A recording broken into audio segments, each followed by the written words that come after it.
Welcome back to What Arty Noobs with General Disturbance. This is the FV304. It's the Tier 6 British SPG. It's located on the south corner of Lakeville, and it's under the command of Beerwalla of OKO. Game on. Well, he hasn't moved away from the starting point, the spawn point yet, but he will very shortly.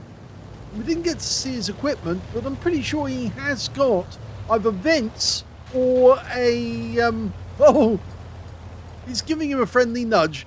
Vents, a rammer, and possibly a gun lane drive. Now, I think he's actually moving the guy a bit closer to the lake, because of course he will still act as a spotter even if he's not actually in the game. If he's AFK, he'll still be active. He just won't move, that's all. He'll be a solitary sentry. Well, yep, if this guy does come to life, he'll find himself located next to the lake. In fact, he is alive because his barrel just moved upwards. Yep, and so he's getting a shove, probably against his best wishes. Oh, I hope you don't put him in the water. No, don't put him in. Okay, well, I was worried for a second that he was going to commit or self-delete or help murder one of his own teammates, but I think actually he's just put that guy in a position where he can actually help us. Okay, 4.5-inch howitzer, capable of doing 450 alpha, 28mm of pen, and 2.2 meters on the burst radius. It's got a howitzer very similar to 105 Left H18B2. Well, that mostly down to the fact it's got a very fast reload. His first round strikes the OI and he picks up 30 hit points of damage. Say it's normally 450 if you penetrate. Oh, he's going to go to town on that OI. Now, it is basically an Arty that was designed in 1947. They did a prototype in 1950, but they never actually put it into mass manufacture. It was going to have a Rolls-Royce Meteor engine, the same that you find in the Cromwell tanks. And it's basically the unturboed version of the Merlin engine that you'll find in the Spitfire. He's just getting his eye in at the moment. Beerwalla is famous for the FV304, a bit like a fingernail clipping. He loves this tank and he loves taking it out and punishing the enemy. Well, that AMD is a one-shot. Oh, just missed him. That hit the rock instead, protected the AMD, but he won't be able to keep that up for long. And these guys are really afraid of him now. You can see them pulling back. They don't want to get struck. They know there's an FV304 in the vicinity, and they just don't want to die. Well, that OI just took a huge hit from somebody in our team. And now he's out the game. So first kill for Beerwalla.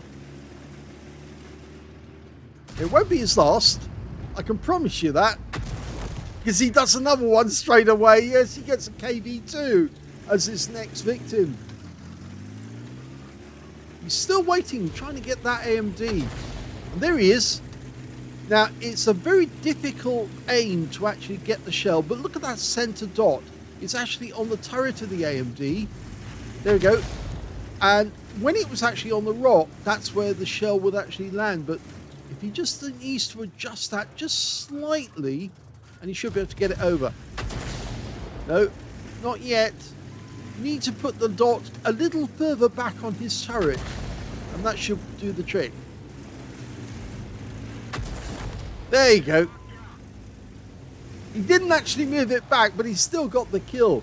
Now, the bad news is that the enemy seems to have done rather well in the town, and although we're one tank down on the enemy at the moment, we're having to now go defensive because we're expecting visitors, unwelcome visitors. And we don't really want to get hurt. Well, He's looked at the mini-map and he's decided, I'm going to go down to the other end of the valley. An enemy tank has been found down there. A T-78. There he is. And he's within range now, so we can actually kill him. Remember, that's basically a Jackson turret with a chassis from a Chappie. There's also an enemy Arty down this end as well, the M44, and of course they are very, very vulnerable. Okay, the T-78's now one shot. Unfortunately, he didn't move as far forward as we expected, but the M44 does get wiped out. We're just waiting for another shell so we can take on this T-78. He moves back just enough out of range not to take any damage. Okay, can we get a shell on him? Okay, work out where he's going to be.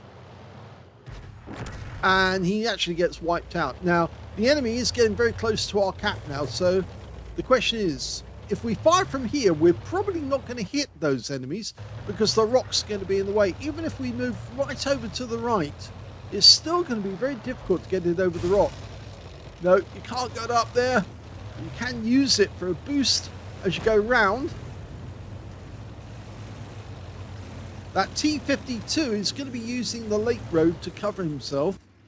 The only way we can actually hit him is if we were to go over where the other tanks, the Su-100 and the M44 are located. And we've just noticed that there's two enemy tanks at the other end. In fact, there's a T-34-85 and an Su-8 have been spotted down at the other end of the map. Now, our T-78 is all on its own, but from here we can actually get shots at that T-78. A T-34 rather, and it'd be rather nice if we could actually get a shot onto him. We're almost fully dialed in. Rounds out. Hits the rock, and unfortunately we lose our T-78. He got wiped out. Now that guy's going to come around that corner. We fire the round in. Oh, and it hits him, but only 54 hit points of damage. Now, rather than go over the other side again, he's actually made a quick turn and it's coming back to his own cap. Now, I'm hoping he's going to go behind that mound and round near where the Su-100 is. If he stays around here, he would be vulnerable from shots from the T-34-85 when he comes up to the bottleneck at the valley, at the top of the valley. Now, from here, we can shoot at the enemy. In fact, that VK3002M is going to be very vulnerable indeed. Yep, and that's the 4th kill in the game. Now, Cromwell's turned up as well as that T-52. In fact, the T-52 has moved over where the VK was. The Cromwell is now spotting on that T-34, and now we've got enemy Arty firing at us as well. He didn't do any damage to us, but there's a Jackson. We fire at the T-34. The Jackson's also vulnerable because basically a Jackson is an M10 but with a 90mm gun instead of the 76mm. Unfortunately, our M44 did get wiped out by that shot, that Arty shot that came in, and that came in from the Su-8, who's right over the other end of the battlefield. He has got the range to do that. We don't. But that T-34 is toast. He's toast. He's gone. That's our 5th kill of the game. We get one more, we get a Top Gun. There's only 3 enemies left, but we could actually get a Radley Walters because this tank is above tier 5. Tier 5 and above gets Radleys. You can see our little friend in the AMD. He was wiped out some time ago, but we plant a shot on the Cromwell and he actually goes down to a teammate, our Cromwell, which means now we can't get a Radley's. It's now impossible, but we're still capable of winning the game. In fact, much more likely to now because there's only 2 enemies left, and we know one of those is in the valley, the Jackson. In fact, he's coming around to try and kill us.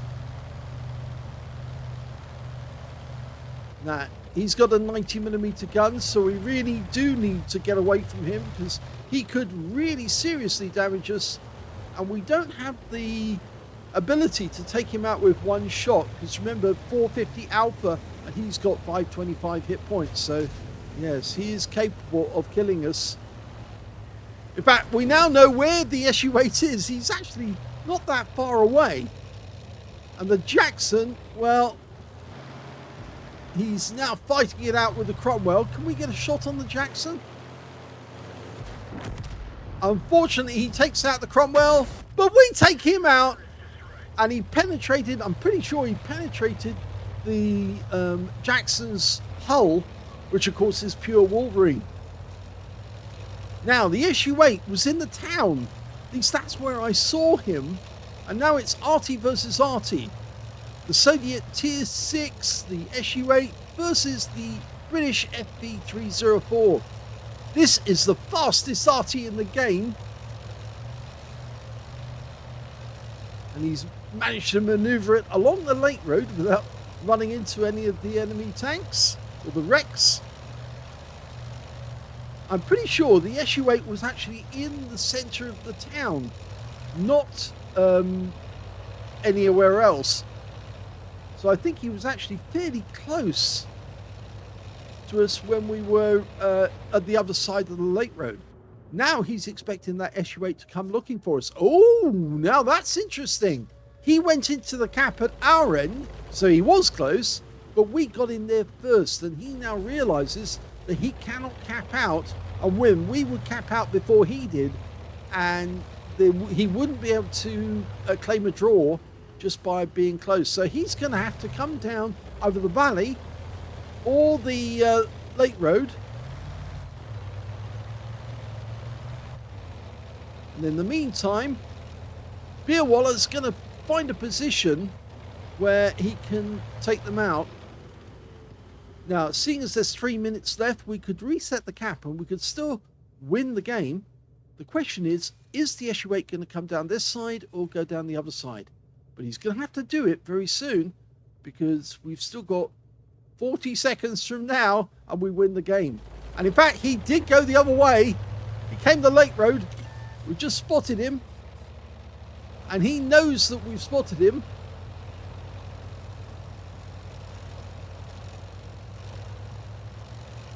Now, the question is he going to chase us, knowing that this is the fastest Arty in the game? It may not have the maneuverability of the SU8, because it's a bit bad at turning, but it does have the speed to catch up. Now, where is he? Did he go round? Did he chase after us? No, he didn't. He did! And we go in, and we could have rammed him there. If we'd rammed him, it would have killed him for sure. We would have taken some damage, but we can reload before he can. Oh, he mucked the shot up. Oh, don't worry, that does happen to all of us eventually. But now he's really trolling this guy, because of course he's got the reload, and there you go. There's the kill that wins the game. What a great game by Beerwalla. Here's the end of battle stats, and that was an ace tanker game from Beerwalla in the FV304, the Burt. He managed to get a Bruiser medal for getting at least 5 critical hits. In fact, he got 15. And because he got over 6 kills, he did get the 6 kills after all. He got a top gun. The 6th kill was, in fact, the Jackson that he wiped out. And then, of course, he went chasing after the SU8.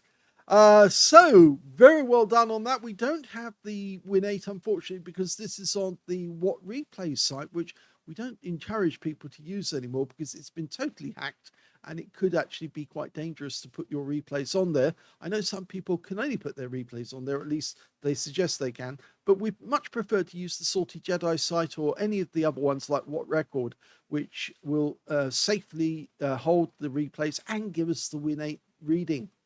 Anyway, if we look at the team score, we can see that the highest damage in that game actually belonged to the Jackson that we wiped out. He got 2,416 hit points, that guy. The second highest damage was the SU100 on our team with 2,178. The third highest was the Cromwell with 2,171. Now, when it comes to Beerwalla, he got 1,389. He actually beat all but 2 on the enemy team, 2 on his own team, places him 5th on damage.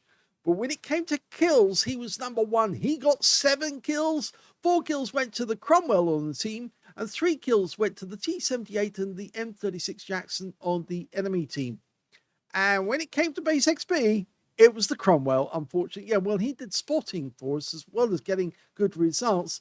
And he got 1,125 base experience points, whereas Beerwalla picked up 852 in second place. And in third place, it was the SU100 with 796. He fired 28 rounds in that game. You get a total of 75 rounds of ammunition in your magazine, so you've got plenty to spare. 12 direct hits on the enemy, 1 penetrating shot, and 17 splash. Now, I'm guessing, but actually we can see it straight away. It was actually the SU-8. At close range, those shells went straight through the SU-8's armor. I thought some of the other shots, like the Jackson, were a penetrating shot, but as it turned out, no, it wasn't. The Cromwell did enough damage to him before he expired to actually enable Beerwalla to actually get a shot on target that wiped him out. So he got 17 splashes as well, 1,389 hit points of damage, of which 510 were at more than 300 meters. So a lot of damage at very close range.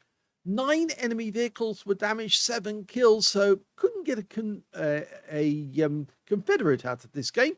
But he certainly just missed out on getting a Radley Walters, and that was down to the Cromwell.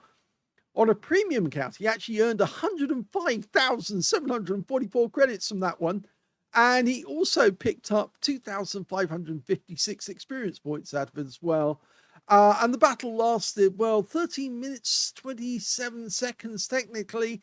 And so, yes, he was getting very close to the end of the game. But yes, it was a really good battle in the Burton. Shows everyone how it should be played. And he did troll the SU-8 at the end, really, to a certain extent, using his ability, his speed, and, well, he did have maneuverability, I must admit. He maneuvered better than the SU-8 did in that circumstance, but in the end, he had that SU-8. The moment he got him and shotgunned him at least once, he could do it again. Hope you enjoyed that replay. I've got more featuring Beerwalla in the FV304. And if you do like it, please give it a like. Do subscribe to our channel. And thank you for watching.